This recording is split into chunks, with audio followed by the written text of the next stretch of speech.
The Pope and Young Club wants to welcome you as we rally together to ensure our bow hunting opportunities for today and tomorrow. You've come to the podcast that believes in preserving, protecting, and promoting the passion for bow hunting. Join us as we strive to be the voice of today's bow hunter. This is the Pope and Young Podcast.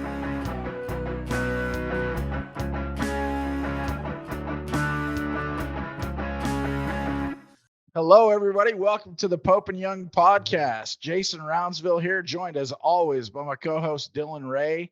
And we have with us one of our outfitters of the year. We have Stephen Ward with Ward's Outfittings. Welcome to the show. Oh, it's great to be here. Great to be here. Hey, we appreciate you taking some time. And it's one of those things, every time we talk to you, you just continue to step up, support Pope and Young and bow hunting, and are just a great ambassador for all of it. So we sure appreciate you taking some time today to join us. No, it's our pleasure. It's our pleasure. Thanks for having us. Yeah. Give us, just for folks, I mean, you've been around Pope and Young a long time. And from my understanding, your dad was also a big supporter. He was, my dad, passed away last year.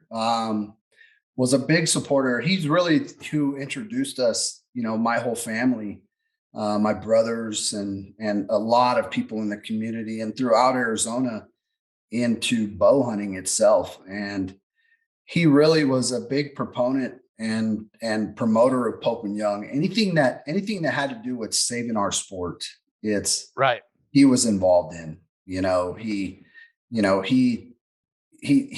got it really involved in the early years, obviously years and years ago.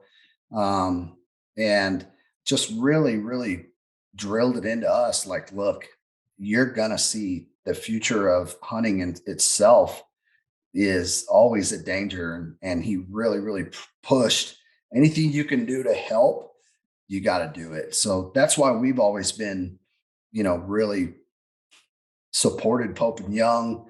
We support, all the organizations, anything that protects our sport in a whole, we contribute to, and we do our best to do that. Well, that's good. And it's so neat to see. And we're very fortunate because we get a lot of just the best outfitters in the business that just want to work with us, which is great. And it's so neat to see that when you have, folks like yourself that understand, there's people out here fighting for us. Pope and Young is fighting for bow hunting literally every day. And it's so neat when folks recognize that. And then in your case, give back, over and over. So, yeah. One thing I don't know, just to let people know a little bit about, the award. You just were one of 3 outfitters to receive the Outstanding Outfitter Award for Pope and Young for this past biennium. And just for those that don't understand, we have roughly close to 100 outfitters that we work with. And so that's the top, 3%, if you will, of outfitters that get recognized with that. And it's the ones who, give and always come through. And so it's, just so people know, that's a big deal. It's not, every outfitter, and we have a lot of good ones, but not every outfitter gets that. It's just the very select few. So congratulations definitely go out to you, and a big thank you along with it. No, it was great to get, just to, we don't do this. We don't contribute to Pope and Young to be recognized. We, like we just discussed, we contribute to help save our sport. I mean, that's the sole purpose of what we do. But on the other hand, it was really, really nice to be recognized and to be called up on stage. And it was a total surprise. My guys were like, "Hey, we got to go." And I'm like, "We're going." No, we need to be there now. And I'm like, good. I was like, "Yeah, but I'm talking to everybody, but they're like, come on, we got to get in there, So I may have made them promise me you would be in that room when we did that. Yeah. So, after it was all said and done, they were like, yeah, they talked to us and said, you have to be there. You're getting an award. And I was like, oh, cool. Yeah. No, I'll tell you what, man, your guys' booth. I'm not saying you had more fun than anybody else at convention, but it was but close. if I saw another booth having more fun, I didn't see anybody else having more fun. Your crew was there to have a good time and chat everybody up. And oh my gosh, man, every time I walked by, you guys were just full. It was great. The first time I talked to Steven all week, he said, "Hey, where's my keg?" I'm like, "What are you talking about?" He said, "Heather's getting me a keg." And I'm like, "I don't know, but I'll find out." We'll find out. It took a little bit longer to get there than we had thought, but we also changed a few things up on them at the last minute. So that was great. It was great, and we're lucky. We have such a strong following at Pope and Young. I mean, I guarantee we have a couple hundred clients that have hunted with us there, and it's just so good to see them, and talk to them, and some of those guys like Harv Ebers, I look forward to every year. I mean, I talk to him often, throughout the year, 2 or 3 times. We kind of call and talk about hunting and traditional bow hunting and stuff. But there's times when you look at our booth, there's a bunch of legends. Oh yeah. In there. And it really makes me proud. Like some of my guys are newer guides, they've been hunting for years. I've known them, but we've brought them on full time. And I'm like, I don't think you know who that is. Like, it was funny because Tom Miranda came by, and Justin is like, "Hey, you ever kill a Coues deer?" Well, he didn't recognize Tom Miranda. He's like, you really want to kill an Archer Coues, you got to hunt with us. And one of my other guys is like, "You idiot, don't you know who that is?" So it's just fun. At least you got a salesman on your hands, though. Oh yeah. He does a good job. Dylan's like that. He has no fear. He'll talk to anybody, anytime, anywhere. Yep. Well, what's funny, my first convention, and I had read Jack Frost my whole life, and I had read about him and read articles but my first convention, I walk up and they were standing in a group, and I said, "Hey, nice to meet you. My name's Dylan. What's your name?" And Jason just leans over. He goes, "Jack Frost, bro." And I'm like, "Oh crap, my bad. Hey, how are you? How are you, Dr. Frost? How are you?" Yeah, exactly. Exactly. We were standing in the hall. I was at one of my buddy's booths. He had the North American Guide Service and the Hex booth down there, and his wife always works the booth with him, and so we're sitting there, and all of a sudden Chuck Adams is walking down the line. I was like, "Hey, let me introduce you to Chuck," because that's once again one of those big names. Oh yeah. And I just happened to be there at that time, and we look over and we're like, "We better tell Kelly," so she doesn't go out and say, "Hey, what do you do?" Yeah, exactly. So same type of deal. But no, some of these guys, and I think some of these you just don't expect for legends just to be walking around, shaking hands, BSing, asking about hunts. It's just so cool. What's really cool about Pope and Young legends, I should say, is they don't fawn it. Right. They don't walk around like they're better than you. They really don't. And those guys like Chuck and Jack and all these Harv, if you don't know who they are, you think they're just normal hunters. But when you really dig into it, those guys are legit. I mean, those guys are what bow hunting, those guys are who we strive to be. But you wouldn't know it unless you read about them, and you made that kind of assessment of them, But those guys, Chuck would stop by. We talked about the bison hunt that he had and bison hunt I had on the House Rock, and kind of compared notes, and they were kind of the same. We both, tracked them and spent a lot of time looking for them and stuff, and it's just kind of cool to know that. For me, it's cool to know that Chuck and I hunted the same area, and we both killed our bison in the same area. And it's like, that's pretty cool, and it kind of brings me back to the hunting side of things, because over the last 20 years, it's really been focused on client.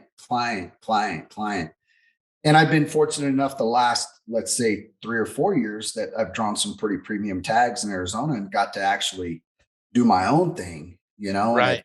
And it's brought me back to that side of the hunting industry, where it's like, you know what? I miss that. I really miss that. But so just seeing those guys and they're not arrogant, they're down to earth. And those guys produce. I mean, when you looked at the record stuff, I mean, Chuck Adams was up there, I don't know how many times, Yeah, a bunch. Yeah, And new world records and everything. geez, it's just an amazing hunter, and an amazing man, Yeah. Yeah. Yeah, he's so nice, and we've had a chance to get to know him and his wife Greta a little bit just from doing the show a few times and talking to him, and so it's funny because he was coming down the aisle this one time, and the guy who just put out our new record book, Ricky Kruger, he was in charge of that project, did a heck of a job, phenomenal set of books, but he worked really hard, and there was a lot of pressure on to make sure that book was at convention. Oh yeah. And so Ricky and Chuck was one of the contributors there. So Ricky was getting his picture taken, and I'm sitting there, and so he's like, "Hey, will you take our picture?" And he hands his camera to Greta, Chuck's wife, and hands Chuck one of the books, and they take a picture with it. And so I was just kind of playing with Ricky and Chuck a little bit, and I said, "Hey, can I get my picture?" And so I handed the camera over to Ricky, and I grabbed the book from Chuck and I handed it to Greta, and then I got a picture with her. Just Nice. because she was like literally walking, having to take pictures of everybody with Chuck, and she just got a big smile on her face. It was kind of funny to do, but it was it's neat. Well, And they're just neat people. You just talk to them, and really, it's amazing. Like you're saying, it takes a special woman to be married to Chuck. Not because Chuck, not because of any other thing, but Chuck likes to hunt, and he's gone a lot of times. Like he was talking a little bit about his world record and stuff this year, hunting and being gone and laying in and reading book after book because of the weather. Well, I don't think she was there. She was probably at home. Like, what the heck's going on, man? He's gone another day, I got to do something. I bought a recurve for my dad. And so I FaceTime my dad. Well, at first I texted him. I said, make sure to answer your FaceTime, because I just knew he wasn't going to answer it. Said, make sure to answer your FaceTime. And so I FaceTime my dad. I'm like, hey, Dad, look at this new bow I just bought you at the convention, man. He's like, oh, dude, that's so cool, man. Thank you so much. Why would you do that for me? And I said, well, I also figured I could have this guy sign it. And I panned the phone over, and it was Chuck. And my dad was like, I've never seen my dad act like a giddy little girl. And my dad was like, oh my gosh, are you serious? He said, dude, I used to want to be you. I used to want to be just like you. He's like, then I figured out how hard you hunted, and now I don't want to be like you at all. Yeah, exactly. It's he works at it. Yeah, he's not just showing up. No. Like people understand, he's not just rolling into some, high dollar place just to go wherever they tell him to go to shoot whatever happens to be there. This guy is out there DIY, like he's putting in weeks at a time. Yeah. Well, that world record trip was like 29 days. Yeah, 29 alone. Like, and most of it, like you're saying, in a tent reading books because it's too nasty to get out of the tent. Yeah. Those guys, it's funny, like in our business, occasionally we get we got a lot of high profile names, we got a lot of guys that have killed a lot of stuff. And sometimes I have to, if I'm not personally with them, I have to remind my guides, look, and it sounds bad saying this, but this guy probably knows more about hunting than you do. So if he makes a suggestion, just listen to him. And one of them, Corky Richardson, I know you guys know Corky Richardson. Yeah. Corky's a really good friend of mine, and Russ and George, the whole family. And a few years ago, he went on a Coues deer hunt with us, and Lane Chitwood, who now works for Diamond Outfitters. You guys have met him there. Yep. He was working for us, and I consider Lane like a son to me, and he's doing great. He's doing a great job. And when Corky was like, hey, Steven, I want to kill 100-inch Coues, I said, well, let's go. We'll kill one. I'm going to put you on our ranch in Mexico. And after we got it booked, I couldn't be there. So I was like, I'm going to have Lane take care of him. So I give Lane a call up. I'm like, hey, you know who Corky Richardson is? And he goes, I know the name. I said, well, listen, he's coming Coues deer hunting with you, and he's really good. So I want you to set everything up like you would, but clear it by him, learn from him. And it worked out. I mean, they really bonded, and everything was good. And Corky shot a really good Coues buck over 100 inches. And, but sometimes when you get those guys like like Horky and Chuck and all these, high profile guys that have really hunted all over the place. Um, they, you know, they don't come in trying to run things. They never do that. And um, they're very open. They listen to the guides, and sometimes they'll make a suggestion like, "Hey, let's move the blind over here 6 feet," and it works out. We do it, but um, we had Ricardo Longoria in camp. I don't know if you guys know who he is, but he's a big, big bow hunter, and I helped him in Mexico for him and Britt Longoria, and he's a big bow hunter, and he never once tried to guide the guide, not once. It was like, and this guy hunts all over the world, and Yeah. it was always like, "What do you want me to do?" And it works good like that, because a lot of times, when we're species specific and we've hunted them so much, we know what those animals are like, we know how they react, and we know what they're doing. And so those guys, I mean, it's just, they're amazing. I mean, there's so many good bow hunters out there. It's fun. You mentioned, um, having other guys that you've worked with in the past. And so here's a story I'm just going to throw out just in case people haven't heard it. I think we were at Western Hunt Expo a year ago, and we were talking to some outfitters down there, and there's a lot of good ones there. And so we're talking to some folks, and we're just looking to see who's a good fit for Pope and Young and for us, who understands bow hunting, because it's different when you're guiding a bow hunter instead of there's people who will take a bow hunter, and then there's people who specialize in bow hunting. Exactly. And you specialize in bow hunting. You understand the difference. And not everybody does. And so we're just talking to folks, and we had 2 outfitters at one show who we're talking to them. And the first time we're in there, we're talking, they're like, "Oh, they're definitely interested." They're like, "Wow, Pope and Young, that would be an honor to be associated with you guys." And then late, like we went back by later just to drop off the contract. And in 2 cases, they're like, "Hey, you know what? Um, I know Stephen Ward is big with you guys. And you know what? He helped get me my start. So, before I do anything, I just want to talk to him to make sure that this is okay." And I'm like, "What?" Here's one outfitter talking about a quote unquote rival outfitter, and he wants to go talk to him before I'm like, that's respect right there. And we had 2 different outfitters do that. Say, "Hey, you know what? Steven helped me get my start. I don't want to step on his toes ever. Let me check with him." And I think both of them talked to you, and then you said, "Heck yeah, man, it's for a good cause. This is." Yeah. So Yeah, we don't, it's giving me goosebumps right now. I mean, we all have to start somewhere. We all start with nothing. We all come to that point where, me personally, I came to the point where I was satisfied with what I had harvested and how I had hunted, and I wanted to pass that passion on to other people. And the first few times that I did it, I got just as much excitement out of helping them harvest an animal as I did.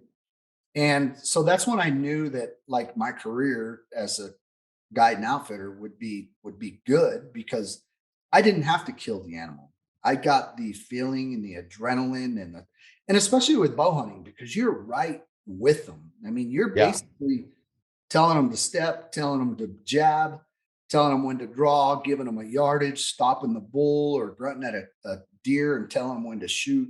And and so you're doing everything that you would be doing, with the exception of launching the arrow. And we've over the years, we've had a lot of guys that have come and worked for us. And as far like Lane, let's say for instance, Lane, he told me, he says, "Steven, I've been offered a great job with Diamond, and running hounds and stuff is my passion, and I love doing it." Because we don't really run hounds. I mean, we're starting to do it, and I've got one of my guides that has hounds and stuff, but it's not something we do all the time. And we'd invested a lot of time into Lane. I mean, like 5 years. And I was like, "Dude, you do what's right for you. You go do what you need to do to support you." And and he's doing really good at it, And then a really good friend of mine, Billy Gonzalez, he was there at the show. Yeah. He had AZ Bucking Bulls when he started working with us. And I didn't care if they had their own little gig, right? And they did a few hunts here and there. There was always that rule: don't steal my clients, don't hunt stuff that I've showed you. Yeah. And other than that, do your thing, and Billy's done really good with it. And he helps me and I help him. And he was one of the guys. He's one of the guys. Hey man, I got to talk to Steve before I say, I'd love to work with you, but I got to talk to Steven first. And I mean, it's cool. He bought, I know that he had a hunt there, and I know the Ebers bought it, which the Ebers have hunted with me multiple times. And Billy and I talked. I said, look, dude, you're not just guiding the normal group of people. I mean, you're taking on the president of Pope and Young. And one of the founders of Pope and Young. Exactly. Because I think Harv is going on. Yeah. So you got one of the founding members of Pope and Young and the current president of Pope and Young. No pressure. No pressure. And we both, I said, look, if you need help, he's like, yeah, let's do it. We'll work together on it. But that's good, because there's so much infighting. There's, this company's mad that, I'm lucky where we're at. We don't deal with a lot of that. The people that are here, I know, and it's really easy to work together, Yeah. And that's a blessing, and it's been, you can't have the infighting between companies. There's plenty of game. There's plenty of big deer, big elk, big antelope, just work together. And that's one thing that I've always promoted is, because we hunt a lot of public ground in Arizona, a lot, like 98% of the hunts we conduct are on public ground. And there's been multiple times where I've seen a guy struggling, on a bow hunt. And I'm like, hey, you really want to kill one? I've got a ground blind you can sit. Really? What's it going to cost me? Nothing. Two things happen there. One, you keep a guy involved in the sport. Two, you help a guy get an animal.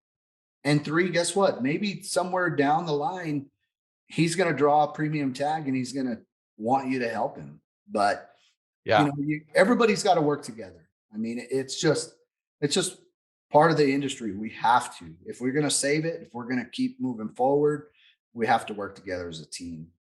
How long have you been guiding? As a career, going on 20 years. This July, it'll be 20 years. And wow.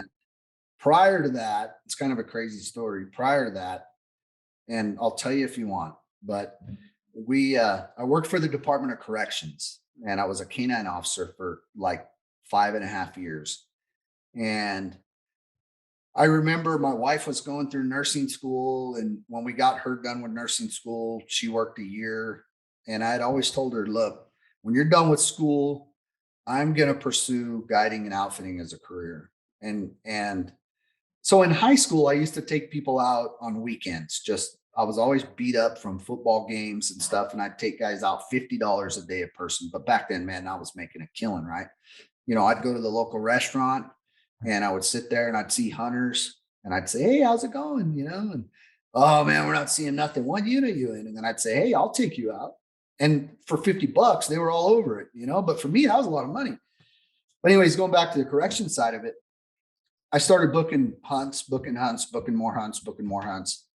And I went in and I asked for a leave of absence because I wasn't sure I was going to make it. And the warden at the time, I remember we were in this big conference room and there's like a 30 chair table. And of course I'm on one end and she's on the other. And it's like we had to yell at each other. And I had written a memo and a report about why I wanted a leave of absence for the month of January, which is our archery deer season here. And she tells me, nope, I'm not granting your leave of absence. The success of your new business has nothing to do with the Department of Corrections. And so I already had my 2-week notice in my shirt pocket. And so I went to my lieutenant. After that meeting, I walked in there and I said, hey, I need to take 2 weeks off. And he goes, you can't take 2 weeks off. You don't have how are you going to hunt? How are you going to guide hunters? Because he knew what I was doing. And I said, I'll work comp time. I'll work overtime. I need 2 weeks off. I'm burned out bad. And he looked at the schedule and he signed off the 2-week vacation. And I handed my 2-week notice to him. And he goes, "You're not serious." I said, "I'm serious, man." And he's like, "Well, good luck." And that was it. And you know what? The crazy thing is I didn't tell my wife for like 3 or 4 days. Oh man.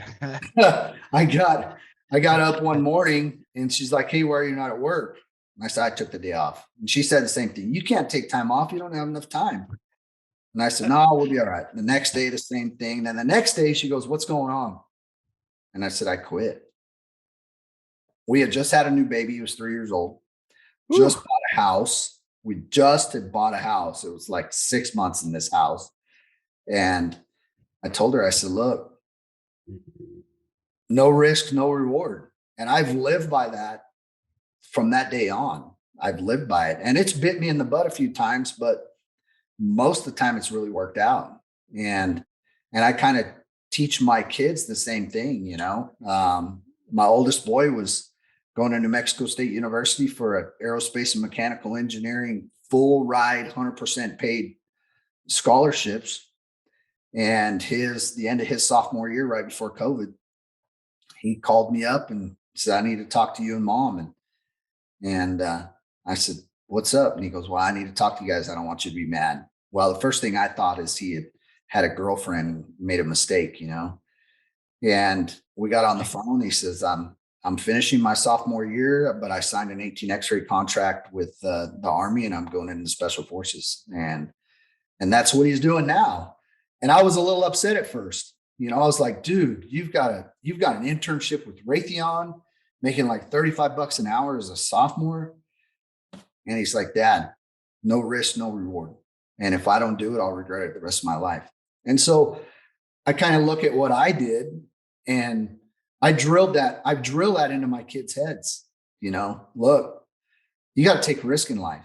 And sometimes it's going to work and sometimes it isn't. But, you know, we're fortunate. God's blessed us. I mean, we're here where we are today because of that risk and only by the grace of God. I mean, seriously. I mean, that's why we're here.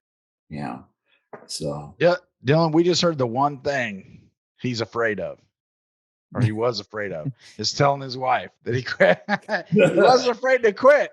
He wasn't afraid of his boss, but man, he didn't want to tell the wife. Oh, geez. I'll tell you, she's a special person, man. I mean, being an outfitter, it takes you away from the family so much. I mean, if you want to be successful, you have to commit so much time to it. And, you know, the last 2 years, I've really, really stepped back. And, you know, when my parents moved in with me last year and they lived with us for about 6 months before they both passed away. And that right there was the breaking point where it was like, you know what? I'm very, very controlling. I mean, I'm not a micromanager, but I'm very involved in the business as far as I want to know what's going on every single day. If you go on a stock and blow it, I want to know it. And if I'm not there, right? And it was really hard for me to let go and not be in control like that until my parents got sick. And then I thought, well, I really didn't have a choice. You know, it was like, hey guys, you have to take care of these people. You're going to have to organize dinners and you're going to have to organize lunches and I'll take care of motel rooms and I'll do all that back end stuff, but you guys are in the field with them. And I'll tell you what, my group of guys that you met at Pope and Young are unbelievable. I mean, those guys, the business is only as good as the guides. I mean, you get one bad guide, it can ruin one hunter, and that hunter can get on social media and he can blast you. And so we've been very fortunate. We vet them pretty hard. We make them hunt with us, show what they can do. And, we get a lot of ex-military guys. I really pay attention to what sports they've been involved in. Justin, as you guys know, was a pro UFC fighter and a wrestler. Well, nobody works harder than a wrestler. I mean, it's a one-on-one sport, and those guys, their work ethic, it is unbelievable. And it goes with the military people. Daniel's retired Air Force, and Max is a hard worker. He's not retired military, but he was a D1 prospect football player until he got hurt. And so, because I'm super involved in sports and my kids are, I look at those people as guides, because they have a really strong work ethic. And without those guys, our business over the years, without the guys like Lane Chitwood and Billy Gonzalez and Anthony Small. Anthony is one of our veteran guides, and I can basically tell Anthony, go to Mexico and take care of business. And he'll run the operation for 3-4 weeks at a time. And I don't have to deal with anything. The same goes with Dave Baragon. I don't want to miss anybody. Dave is a retired from the state of Arizona and was one of my dad's best friends. And Dave's the same way. He manages one of our Acoustia ranches in Mexico. And I'm like, look, take care of business, man. And it's always perfect. He doesn't skip a beat. And I have to give props to those guys, because without that team, we wouldn't be where we are today. We wouldn't. So thank you, those guys, that are listening are going to see this. Yeah. Well, and it's, that's part of the whole, the team concept goes along with the sports, and then also the whole aura that surrounds. I mean, everybody there was having fun. I mean, you can tell, because especially show season, man, it drags. Like there's a lot of shows, and everyone's a day or two longer than you feel like you're up for. And so, man, they came in, they were having fun. They were positive the whole time. I mean, I don't think I walked through that hallway without one of your guys, waving or saying hi or something. So it was, it just goes to the team concept you got going. Well, and, Pope and Young's a different atmosphere. It really is. Quite honestly, Pope and Young's the only show we do. And we do it because we want to support the cause. And we do it because we have so many clients there and it's good to hang out. But the people at Pope and Young, bow hunters in general, are different animals. Not saying that, a lot of the guys are bow hunters and gun hunters, which I don't have an issue with, because, my kids gun hunt and they bow hunt. But Pope and Young, the convention itself is so laid back. It's not crazy, right? And it's so well. You guys do such a great job organizing it. It flows, right? Except for getting the keg a little late, but Pope and Young just does. It's just right. Heather, every time I message Heather, she's right back with me. And you guys, anytime I go to you with not even a concern, like, hey, can we get an extra chair? We're on it. It's just so personable that's why I love it. And I'm really excited for it to be in Phoenix. I mean, I wasn't able to make the one in Scottsdale a few years ago because we were doing sheep hunts in Mexico. But, my wife is like the back end of this business, and I can contribute a lot of my success in this business because of her. I mean, she is the backbone. Like I say, hey, we need to do this. No, we probably shouldn't. Yes, we need to do it, because I'm like, no risk, no reward, right? And she puts me in check. She's like, puts me in check. And I listen most of the time. Sometimes I just do it anyways. And sometimes when I do it anyways, it comes to bite us in the butt. But I'm excited because you guys have never met her. Nobody. My wife she's not a people person. She's a family wife. She is all about, she will do anything for the family. And so I told her, I said, look, it's in Phoenix. You're going. And so she's like, I don't want to hang out with you for 3 days talking. I said, no. I said, we're going to go. Because I've never really gotten to go and do all the events, right? I mean, I've been at the booth, or I've been doing seminars, or I'm talking to clients. I told her, no, we're going to go and we're going to enjoy a lot of the back end stuff that Pope and Young has to offer, and do that stuff. So I'm excited for it to be in Phoenix. And plus, I don't have to drive 16 hours with a trailer full of animals, but it'll be really good. I know we've heard a lot of positive, but a lot of folks are excited about Phoenix. I think it's going to be a great event, and the space there is really good. So I think it's going to be good. When we're talking to outfitters and things, we try to tell people kind of what you're like, some of the nuances you're talking about. Because if you're talking to an outfitter that's going to one of these other shows, like, they're going to see 20,000 people. Yeah. And I try to tell them, hey, you're not going to see 20,000 people. Like throughout the course of the week, you're going to see 2,000 people. Yep. But they're the 2,000 people who are the most likely to go book 2 hunts. Exactly. And it's you have we try to tell everybody that so that they understand what to expect, that it's not just constant traffic, but a lot of times some of these other shows it's constant traffic of bass fishermen or something else. We're getting bow hunters in front of bow hunting companies, bow hunting Exactly. outfitters. So Exactly. And it's been the same thing. Like I told Billy's like, what do I expect? And I said, dude, you're not going to see a ton of people, but everybody there is serious. Like they are flying there to look for bow hunting outfitters and to hang out with their buddies and stuff. And it's going to be worth it. Once you get established in that club and you prove your worth, it'll make or break you. So you need to be on top of your game. You need to make sure everything's right. And I mean, I've been to a lot of the shows and it's a lot of the same guys, it's a lot of the same outfitting companies that, and there's always, like, when you go by, it's funny because you can walk by any booth that's been there for the last 3 or 4 conventions. And most of the time it's people that have hunted with those people. They're talking to them, rebooking. I mean, it was a great show for us, as far as booking goes.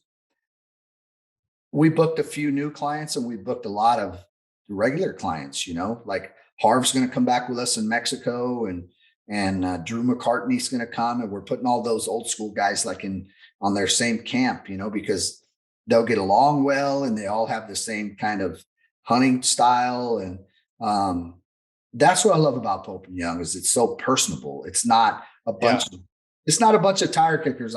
Back in the early days, I've been to some shows. I went to one, I won't even say the name, 9 days. And I know you guys probably know which one I'm talking about.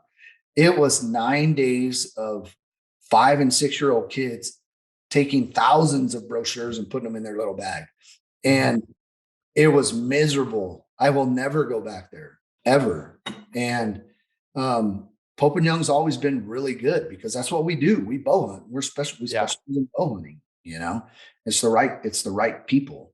So now here's something I'll throw out at you. I know you've done it multiple times for us.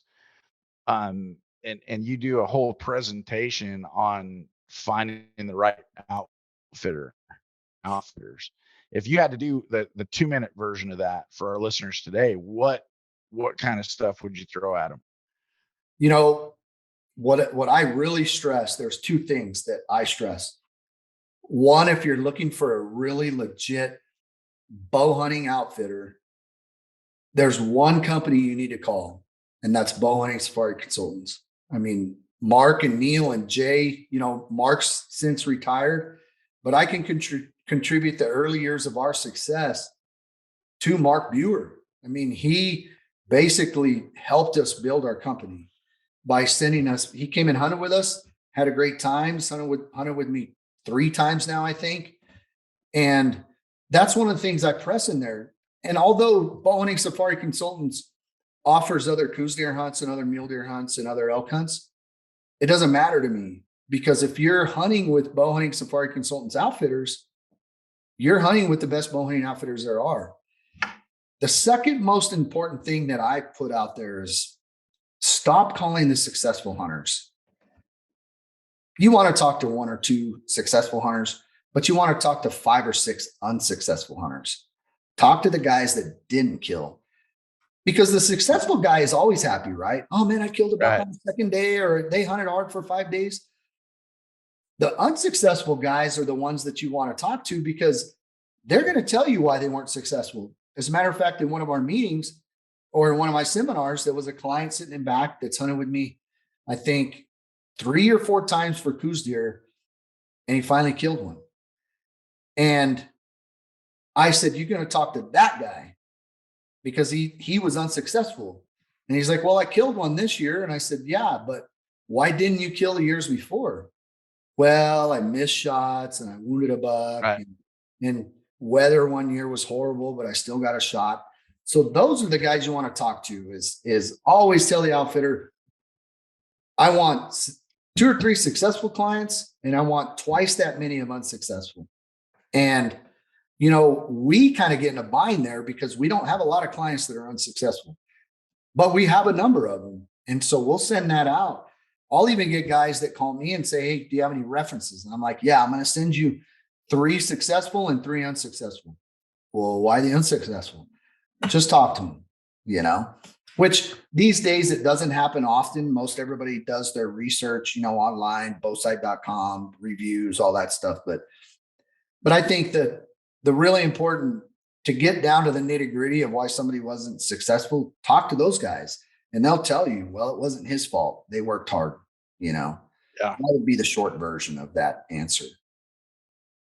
Yes, there's one thing that's become clear is, man, not all bow hunters are created equal. And you give, you know, 50 people the same exact opportunity, and it's entirely possible. Only 4 times does it come out the right way.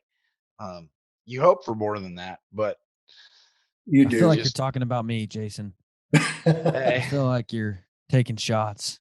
Yeah, just, he is. you know, you hear a lot of different stuff, and it's like, I had a guy one time, he's like, oh man, I was sitting in this ground blind, this elk, you know, this nice 6-point bull was coming down, and it must have winded me. I was like, how close did you get? He says, about 80 yards. I said, what were you doing?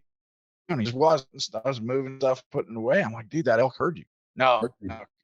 I'm like, yeah, it did. And then you get to thinking about it, and it's like, if you just sat there quiet, you'd have killed the bull, but you literally spooked it off, and he didn't even realize it was his fault until. Well, you're sitting in a big speaker box, and all the openings to your speaker box are pointing in the direction that elk's coming from. So everything's, especially with their keen sense of hearing, it's all magnified. He got in 80 yards and was like, huh? Yeah. You never heard that before, you know? Yeah. We had or go ahead. No, it's amazing how much they can hear, and you don't realize it until you see it. Like I hunt ground blinds quite a bit, and I had an elk, this spike bull at like 200 yards up this ridge, and I went to like grab something out of my pack, and I think I just quietly did my zipper, and at 200 yards, it was always just like he heard it at 200 yards. I'm like, wow, how many things are coming in at 80 or 60 or 40 right behind you? And then you make some stupid noise because you don't even know they're there, and then they just slip out without ever knowing.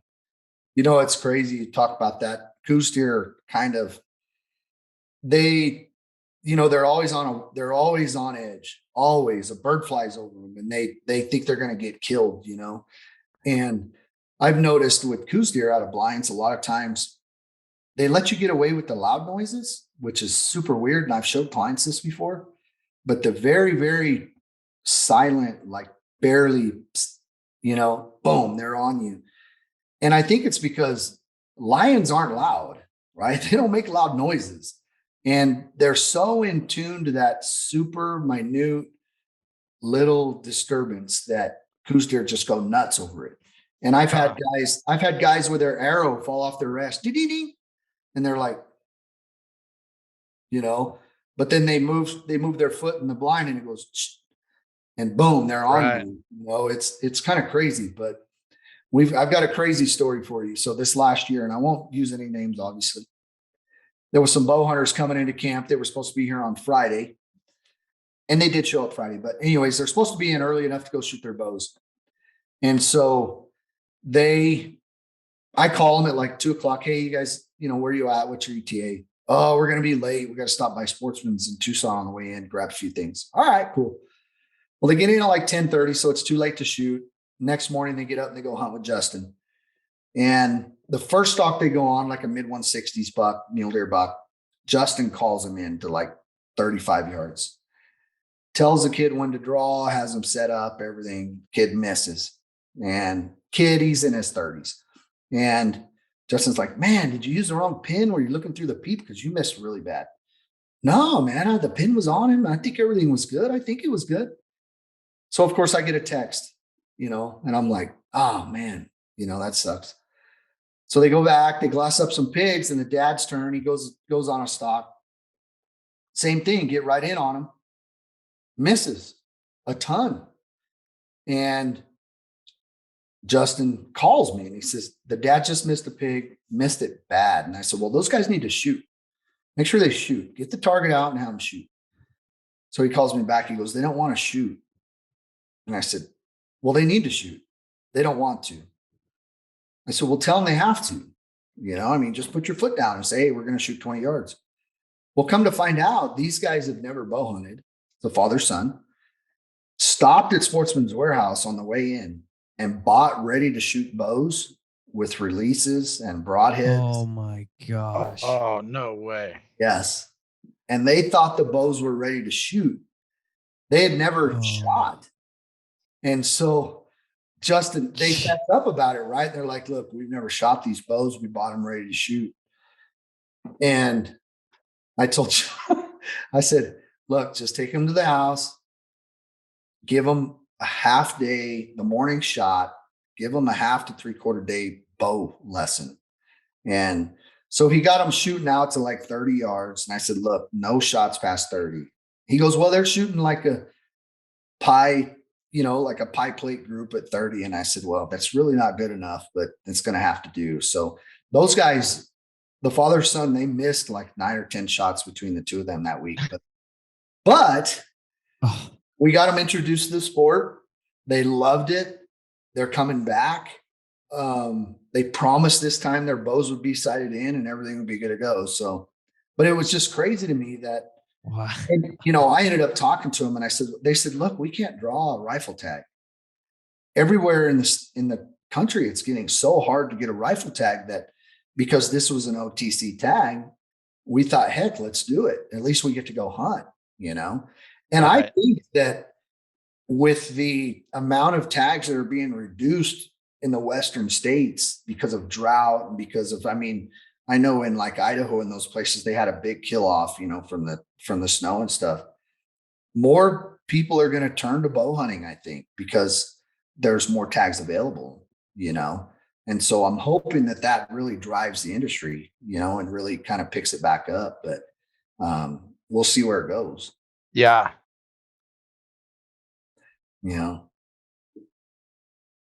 Jeez. Yeah, it was That's crazy. a new one. That was crazy. It was crazy, and we did sell them some broadheads too, because they were shooting some broadheads we didn't really like, but I'm actually anxious to hear about that. I wanted to talk to you at convention, but just never got time to sit down. Tell me about that new broadhead line. The new broadhead, I wish I had one here, but I don't. I've got all the other ones. The new broadhead line is called the Outraged, and it's a redesign of a broadhead that my father and I came up with probably 13 years ago. And Dad and I went into business together with it because Vortex had shut down at that time. He basically closed doors. And he was taking care of my mom. She was super sick, and my grandparents. And so we came up with this new line of head, and father, son trying to do business together, old school ways, new school ways. We never had an argument per se, because I just kind of said, hey, Dad, you can have the patent, you can have it all. I don't have time. But what it really boiled down to is we just had two different business models. And anyways, he ended up selling the rights to that head to another company, which I won't say. And they ended up burning him for almost $200,000. And he spent a lot of money on courts and all that stuff and got it recouped a little bit. But when we got it back, I looked at it and thought we need to make some changes, So while Dad was living with me here, we sat down all the time. I'm not kidding you. I could show you 100 prototype broadheads that my dad's designed and made by hand. And eventually a lot of those will put to market. But the Outraged, the name Outraged came because one, I said, what do you want to name it? I called him Pops. I said, Pops, what do you want to name the new broadhead? And he says, I want to name it Outraged. And I said, why? He goes, well, one, because I wasn't supposed to get cancer and die, and two, it's better than another broadhead. And I said, okay, well, we'll have to see if we can use that name. So we did all the research, and anyways, we got it. So it's called the Outraged. basically what it is a in flight. You saw it. It's like a traditional stall head that deploys into a mechanical. And the design after he passed, before he passed, I went to him with drawings and CAD drawings and said, look, I think these are the changes we need to make to it to make it even better. And he was like, you do whatever you want, man. He goes, and those are, that's going to work perfect, because he wasn't an engineer by trade. He did everything, whereas we do everything CAD. He did everything with a pencil and paper and a ruler. He would draw stuff up, send it to his manufacturer and say, make it. And it always came out right, But nowadays, we have someone that runs a CAD machine or the programs, and we can say, hey, this is what we need. And then we just sit there with them and change it. And that stuff's pretty amazing. So the Outraged it's 100 grain broadhead right now. It's what we're coming out with. We can make it into a 125, but right now we're coming out with 100 grain. And it's designed it's a 7/8 closed, 1.5 inch open. And it's really designed for lower poundage bows, lower poundage shooters. My wife shot her turkey about a week and a half ago with it.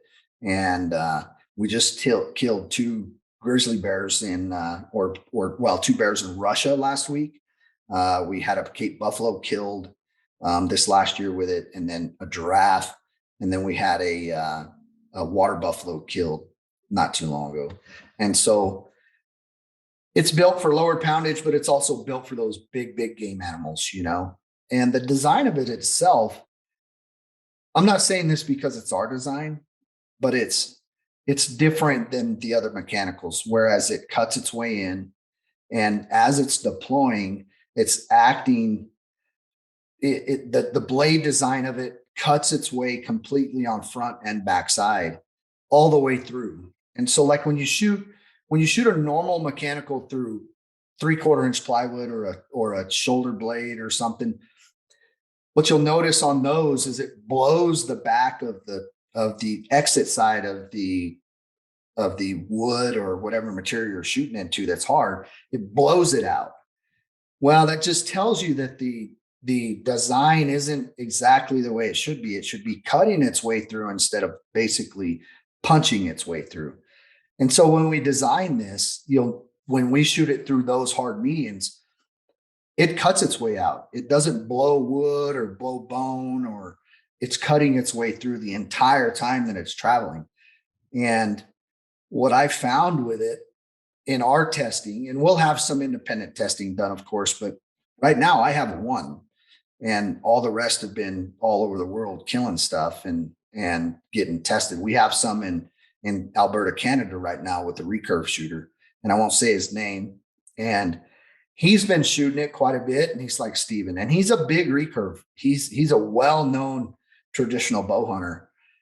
And I just talked to him before he left this last week, and he says, Steven, my concern is that everybody in the traditional world is going to freak out on me when they find out I'm killing this big animals with a mechanical broadhead, because it's not supposed to be done. And I said, yeah, you're right. Because I've done some research on Facebook, thrown some little stuff on traditional sites, and just get roasted, right?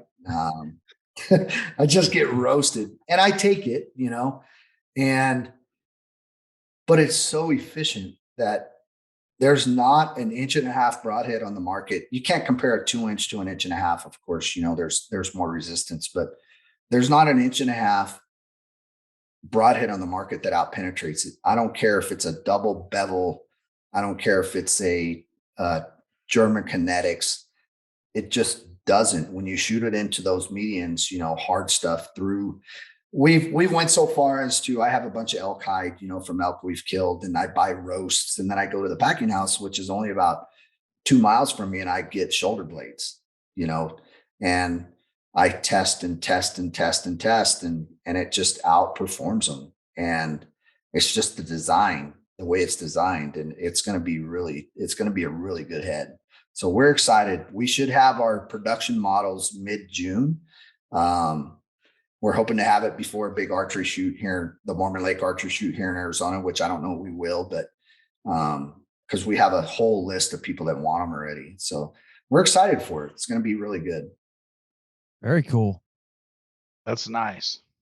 Yep. It's just neat to hear about the different concepts in design like that. Cause I just like, man, I screw one in and call it good. You know, I'm not an engineer. I think Yep. anybody knows that, but no, it's so neat to hear about the thought and the processes that go into getting There's, something like that. and there's so much that goes into them. Don't get me wrong, there's a lot of really, really, really good fixed style heads and mechanical broadheads on the market. A lot. Um, there's just, we're always everybody's trying to one up each other, which that's just how the industry is, right? I mean, that's what you do. You got to stay ahead of the curve. But, Mhm. and, and I think we've done really well with this one. And this broadhead itself, because it's dedicated to our dad, there'll be a picture of our dad on the packaging. And then on the back of the packaging, there's a little bio about him. And Nice. he was, he came to market in 1986 with the original mechanical, the Vortex broadhead. And a lot of, it was the Vortex, then the Rocket, then the Punch Cutter. Those all kind of came out at the same time. And that kind of started the whole trend. And plus, what we're going to do is, because he died of stomach cancer, we're going to have a stomach cancer, little ribbon on the packaging. And every pack that gets sold, will donate a portion of that pack to the Stomach Cancer Foundation or some type of cancer foundation, so which we want to give back, for more research and that type of deal. So it's going to be a good thing. It's a great head, and it's going to be sold for a great cause. That's awesome. Good Yeah. for you. So what now you yourself are a big hunter. What's your favorite thing to chase? Man, it's tough. I think that my favorite is probably just like everybody else's. My favorite animal to hunt would probably be elk.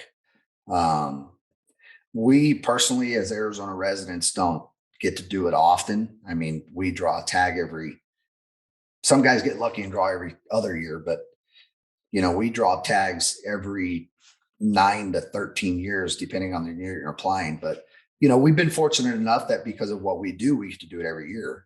And this year, I'm not doing any elk hunts, believe it or not. I'm not doing any. A good friend of mine drew a tag, Rick Forrest. I don't know if you guys know who he is, but he's the original inventor of the Swacker broadhead.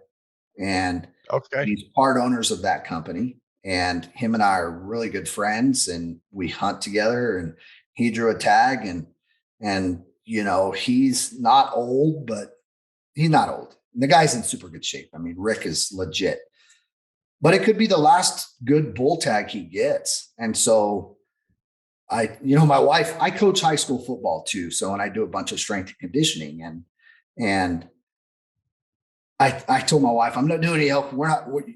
You're not doing any elk hunts this year. It's not happening. We're not doing any, but I'm going to go hunt with Rick for 5-6 days. She's like, oh, I thought you were going to stay home, but it'll be really fun and less pressure, it'll be less pressure.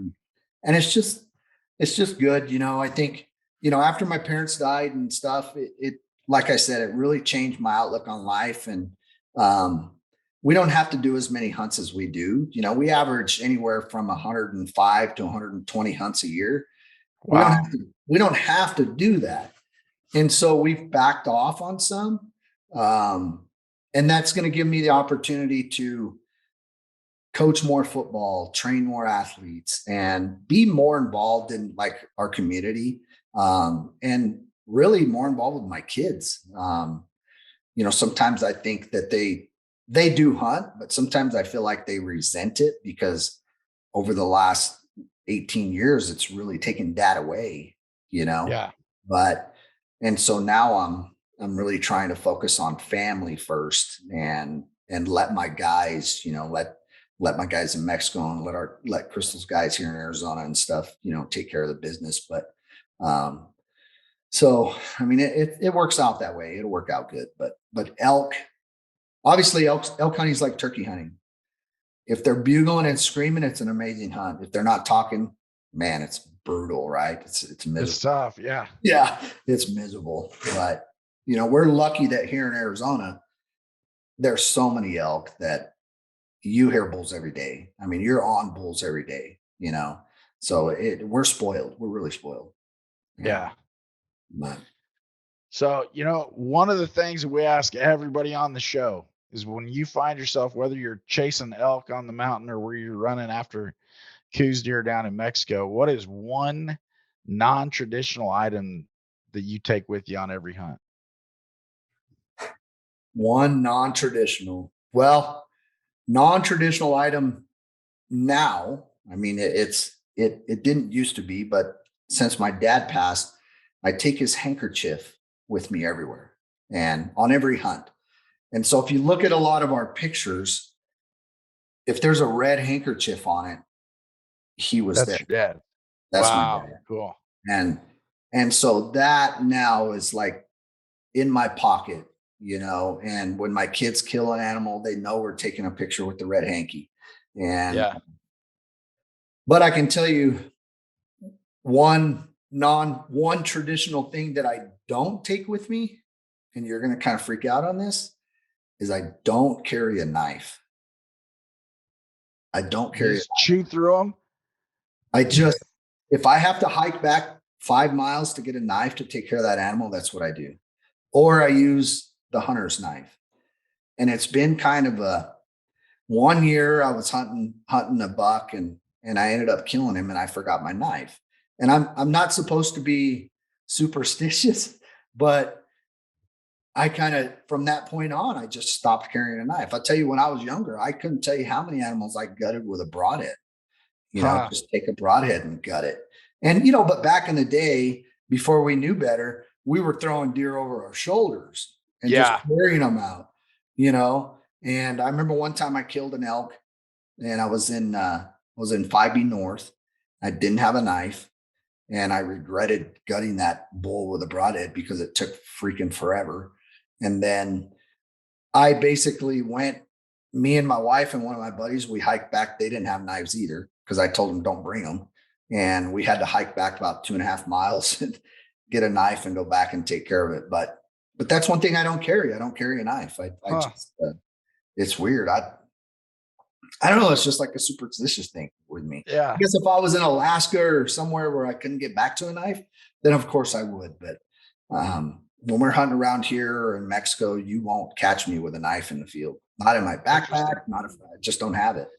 Yeah, I usually have a knife or two, but the one for me now is Oregon went to these paper tags and you have to fill out with a pencil. So that's like the thing that I like. It used to be you had the little tags where you just cut the notches out because I used to say, well, because everybody has a knife when you're hunting, but nobody has a pencil. Yeah, exactly. And, if you're hunting with Stephen Ward, it's he's more likely to have a pencil than a knife. That's exactly. That's bring your own knife because I ain't gonna have them. Very good. Well, I'll tell you what, appreciate you spending some time with us today, Stephen, and thank you for your support of bow hunting, of Pope and Young, of the industry, and being an ambassador for all of us out there. And congratulations, you had a number of hunts at convention. I think you had another one, in Ogden this weekend at the regional event. And we appreciate the support and with the kudos that you get from within the industry, obviously those are hard earned and well deserved. So really appreciate you. And thank you so much for taking care of us. Yeah. It's our pleasure. It really is. I mean, we love the organization and we'll do everything we can to help it.